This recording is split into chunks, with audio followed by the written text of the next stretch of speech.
Hey guys, it's Nemo. I'm just going to make a video today about crosshairs. Which is better, static or dynamic? Now, if you've watched any of my videos, you'll notice that I like the static view. I use it a lot. I find it's better, especially this one here, because it gives me the angles as well. It makes it a little bit easier to judge where an enemy ship is going. But it's really up to you. See the static crosshair, see how it only goes out to 20 on the horizontal line, out to 20. So if we go to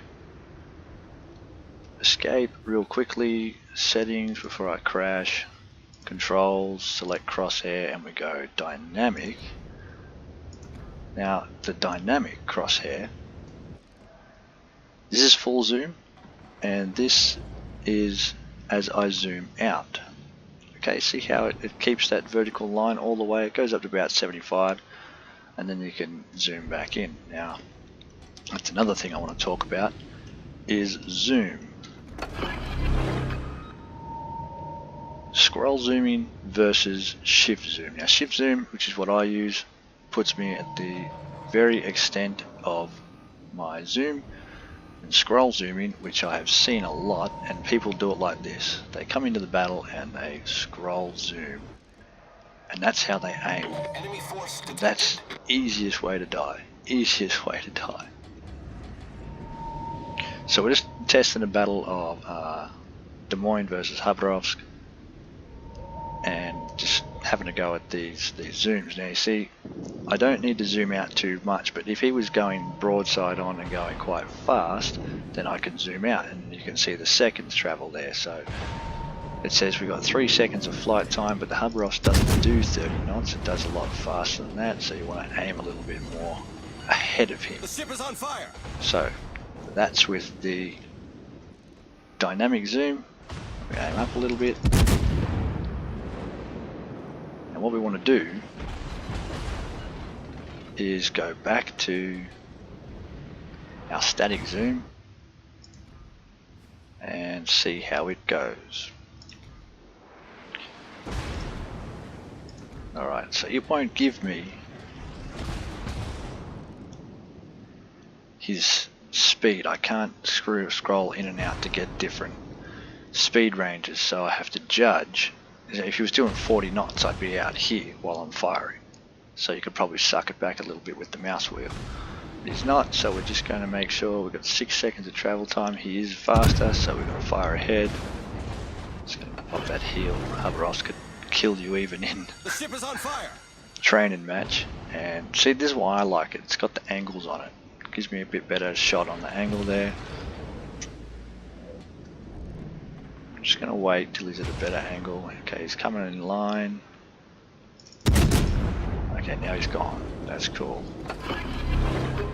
I'm behind the island. I'm happy with that. But we did get 5 shots land on him. Now, 2 were shatters, but they still counted. If this was a Khabarovsk on a bigger map, because this is only a tier 3 and 4 map just for the training purposes, just to show you, let's use static versus dynamic crosshairs, and instead of scroll zooming, which is slow, zoom out to as far as you can and then hit shift. Now shift and then shift out.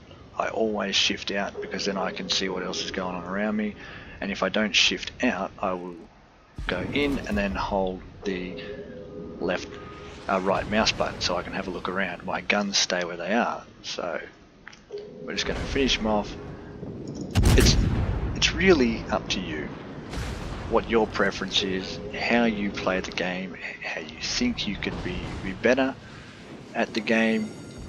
But I find that the static one for me is so much better.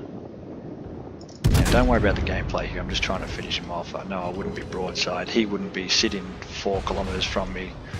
He'd be running and firing and be an absolute pest, because that's what Khabarovs do. So for me, my recommendations would be pick the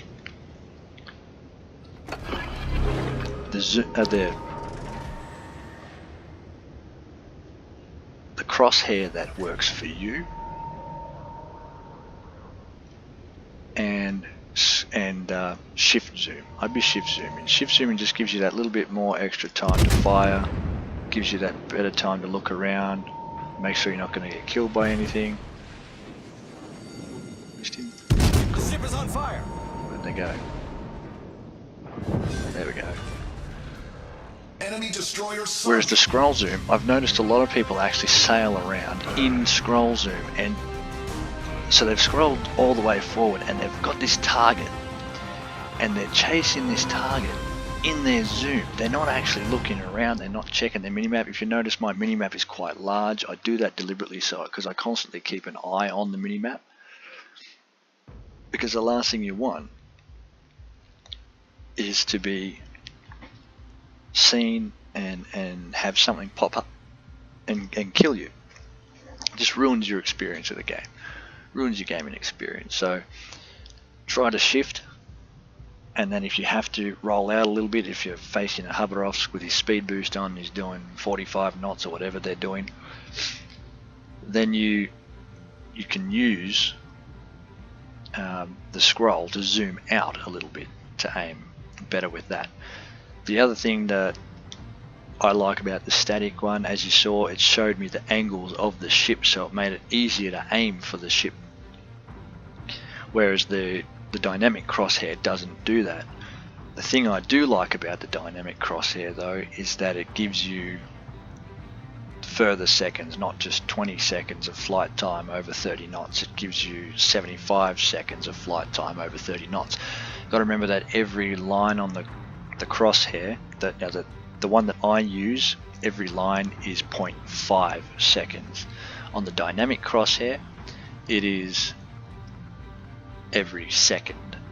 It's a second of flight time over 30 knots. So remember, if the ship's not going 30 knots, then you have to adjust to its speed, so either slower or faster. So one thing you can do is try to memorize what types of how fast ships go, or sometimes in battles what I'll do is I will say there's a Montana, and Montana does 29.9 knots, so it does about 30 knots without a speed flag. And if I didn't know that, I would, and there was a Montana on the other team and there's a Montana on our team, I would ask Montana, what's your maximum speed? And then usually the player who's playing the ship has played it enough, they know their maximum speed, they say, oh, I'll do 29.9 knots. And I'm like, okay. So then I can adjust my shots that way. So even teamwork without even talking to your team can help. Like if you say, if that's all you said to the Montana is how fast do you go, not hey Montana, I need you to fire at the Shimakaza and help me out here because he's torpedoing me and I'm in the gearing and I'm getting gunned down by all the radar ships around me, I need your help, can you help me out so I can defend you? If you're not saying that sort of thing, you can at least ask him one basic question. But I do all the time, I always talk to my team. When I'm in a division, I don't talk to the rest of the team as much, because I concentrate on just working with my division mates. But when I usually play solo, I'm always asking them information, things like that. That's if you don't know already. So, bit of sidetrack there. I digressed a fair bit. This is actually about crosshairs, which ones to use, which ones not to use. But I'm not saying don't use dynamic, I'm not saying don't use static, I'm saying use the one that's best for you.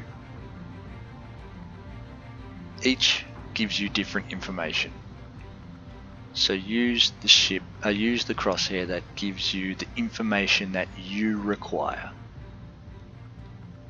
Now guys, that's just a video on crosshairs and zooming in with the shift instead of with the scroll key. Hope you find any of it helpful, and I'll catch you next time.